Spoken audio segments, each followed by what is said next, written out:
Programme میں ایک بار پھر خوش آمدید. اب آصف صاحب، جاوید صاحب کا کہنا یہ ہے کہ کائنات جو ہے یہ انسان کی خدمت پہ لگی ہوئی ہے، اس کا جو مقصد تخلیق ہے وہ انسان کی خدمت ہے. اگر انسان کے پہلو سے ہم کائنات اور انسان کے باہمی تعلق کو دیکھیں، آپ کیسے اس کو دیکھتے ہیں؟ پھر ڈارون کی تھیوری واپس آ جاتی ہے. اگر ہم اس کی روشنی میں دیکھیں تو وی ہیو سروائیوڈ کمپٹیشن. ہم نے انسان کی جو اسپیشی ہے اس نے کمپٹیشن کے تھرو سروائیو کیا ہے. اور اگر ہم اپنے چاروں طرف دیکھیں تو بہت سی ایسی چیزیں ہیں جن کا کوئی مقصد ہمارے لیے کوئی مقصد سمجھ میں نہیں آتا. بہت سارے ایسی چیزیں ہیں جو ہمارے لیے بہت ہی ہارمفل ہیں. وائرسز کیوں ہوتے ہیں؟ برڈ فلو کیوں آتا ہے؟ اور اگر ہر چیز ہماری سروس میں لگی ہوئی ہے تو ارتھ کویکس کیوں آتے ہیں؟ فلڈز کیوں آتے ہیں؟ تو یہ آئی تھنک بات بالکل غلط ہے اور خوش فہمی کی بات ہے. اس طرح تو اور بہت سارے جانور ہیں. مثلا ایک مکھی ہوئی، وہ بھی یہ سوچ سکتی ہے، حالانکہ وی نو سائنس ہمیں یہ بتاتی ہے کہ اس میں وہ قوت نہیں ہے، لیکن just to make the point وہ بھی یہ سوچ سکتی ہے کہ یہ جو انسان اتنی گندگی پھیلاتے ہیں یہ ہمارے لیے پھیلاتے ہیں. انسان ایک مکھی کی سروس میں لگا ہوا ہے. تو آئی تھنک یہ بات بالکل صحیح نہیں ہے. انسان نے اس قسم کی خوش فہمی میں پہلے بھی انڈلج کیا ہے اور اس کے نتائج بہت اچھے نہیں تھے. آئی تھنک کہ گیلیلیو کا جو اگزامپل ہے وہ یہی تھا کہ ہم اس کائنات کا مرکز ہیں اور ساری کائنات ہمارے گرد گھوم رہی ہے، اور وہ بات بالکل غلط ثابت ہو گئی. اس کائنات میں کوئی 100 ارب کہکشائیں ہیں. ہر کہکشاں میں کوئی اربوں ستارے ہیں. ان ایک ستاروں میں ایک کہیں کسی کونے میں ایک زمین ہے جس میں ہم زندہ رہتے ہیں.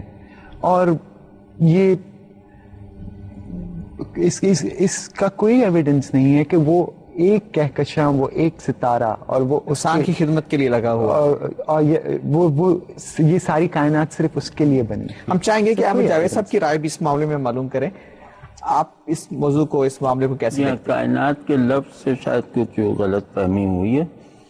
انسان اور اس سے متعلق دنیا، چاہے وہ تعلق عملی ہو، تجربی ہو، چاہے علمی ہو، مطلب وہ دنیا جو اس کے علم کی رسائی میں ہے اور وہ دنیا جو اس سے عملاً متعلق ہے. یہ دونوں جاوید صاحب کا موقف یہ تھا کہ انسانی پرسپیکٹو سے اگر ہم آغاز کریں نا تو یہ سب چیزیں انسان کی کمپلیشن کے لوازم ہیں. ہم 1 ارب کہکشاؤں کی تعداد جاننے سے پہلے انسان کی حیثیت سے ایک پہلو سے نامکمل تھے.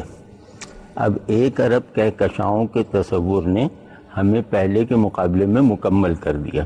آئندہ جو علم میں مزید توسیع ہوگی اس کائنات کے، وہ ہمیں مزید مکمل کرے گی.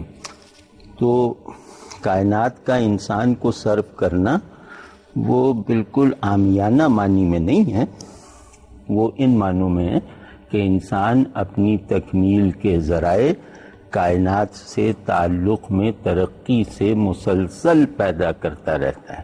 جی. تو یہ کائنات کا انسانی مصرف ہے. انہوں نے یہ زور دے کر کہا تھا کہ کائنات کا آبجیکٹو اور بالکل الگ سے موجود مقصد نہیں بتایا جا رہا. انسانی جہت سے کائنات کا یہ مقصد مجھے اور آپ کو سب کو محسوس ہوتا ہے، معلوم. جی جاوید صاحب، اس کو تھوڑی سی میں چاہتا ہوں کہ مزید وضاحت آپ کی طرف سے سامنے آ جائے. بات شروع کی تھی، میں آپ سے یہ گزارش کی تھی کہ کائنات اتنی عظیم ہے کہ یہ دعویٰ کرنا کہ ہم نے اس کی تخلیق کے مقاصد کا احاطہ کر لیا ہے یہ ممکن نہیں ہے. یہ بات میں نے پہلے عرض کر دی تھی. میں نے یہ گزارش کی تھی کہ ہاں البتہ میں جب ایک انسان کی حیثیت سے اپنی ذات کے حوالے سے دیکھتا ہوں تو مجھے یہ محسوس ہوتا ہے کہ میں اس کائنات کی کسی چیز کی کوئی خدمت نہیں کر رہا. میں نے اس میں کوئی خرابی تو پیدا کی ہے لیکن اس کے اندر کوئی اضافہ نہیں کیا، اس کائنات کے اندر کوئی خوبی پیدا نہیں کی. اس کی کوئی چیز میری محتاج نہیں. جو کچھ میں نے بنایا ہے، جو ایجادات کی ہیں، وہ بھی اپنے ہی لیے بنائی ہیں.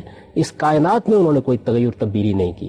جبکہ کائنات کو جب میں دیکھتا ہوں اس کے مقاصد بہت سے ہو سکتے ہیں، ان پہ آگے چل کے گفتگو ہوگی جب آپ بات آگے بڑھائیں گے.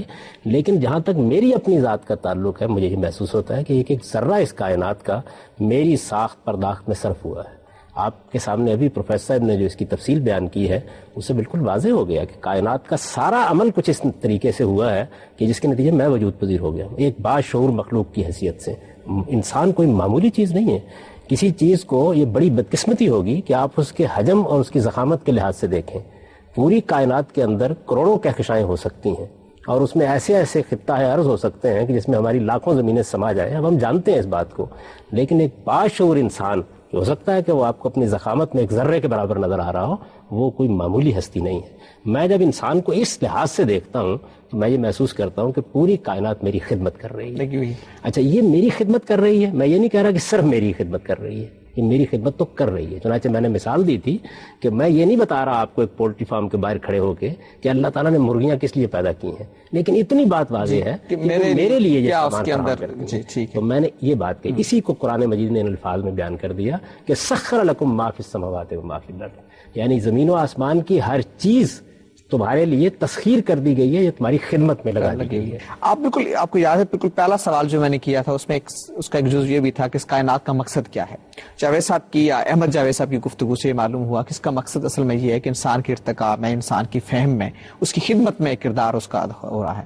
آپ اگر اس سے الگ دیکھیں اور ایک مقصد اس کا یہ ہے, تو کائنات کا کوئی مقصد انسان کے حوالے سے کوئی اور بھی متعین کیا جا سکتا ہے؟ دیکھیے, اگر آپ انسان کی نسل کو ختم بھی کر دیں تو کائنات کے اوپر رتی برابر فرق نہیں پڑے گا. غامدی صاحب نے اس سے تھوڑا پہلے یہ مانا, یہ تسلیم کیا, بیان کیا کہ لاکھوں کائناتیں, لاکھوں کہکشائیں ہیں, کروڑوں ہیں, اور ان میں زمین جیسے دوسرے سیارے بھی ہو سکتے ہیں. اچھا, تو پھر یہ سوال پیدا ہوتا ہے کیا ان کے اوپر اور طرح کی زندگی ہو سکتی ہے؟ اور سائنس کہتی ہے کہ ہاں یہ ممکن ہے. ابھی تو سائنس کی ابتدا ہوئی ہے, جدید سائنس کو صرف 300 سال ہوئے ہیں, اور ابھی سے ہم یہ جان چکے ہیں کہ دوسرے سیارے ہیں, دوسرے ستاروں کے گرد جو گھومتے ہیں, اور کیا پتا کہ وہاں بھی زندگی ہو. تو کیا یہ کہنا کہاں تک درست ہو سکتا ہے کہ کائنات ہماری خدمت کے لیے بنی, ان لوگوں کے لیے, یا ادھر جو جاندار ہیں یا ادھر جو مخلوق ہے ان کی خدمت کے لیے کیوں نہیں بنی؟ ہمیں تو ان کے بارے میں کوئی خبر نہیں. ہم اس گفتگو کو مزید اگلے پروگرام تک جاری رکھیں گے انشاءاللہ, اور یہ سوال کہ انسان کی تخلیق کیوں ہوئی ہے, کائنات کیا اس کی خدمت کے لیے لگی ہوئی ہے یا اس کے کچھ اور مقاصد بھی ہیں, یہ سارے سوالات ہم انشاءاللہ اگلے ہفتے زیر بحث لائیں گے. آج کے پروگرام کا وقت ختم ہو رہا ہے. میں اپنے شرکاء جناب ڈاکٹر پرویز سود بھائی, ڈاکٹر سرمد عباسی صاحب, جاوید احمد غامدی صاحب اور احمد جاوید صاحب کا شکریہ ادا کرتے ہوئے آپ سے اجازت چاہتا ہوں. اللہ حافظ.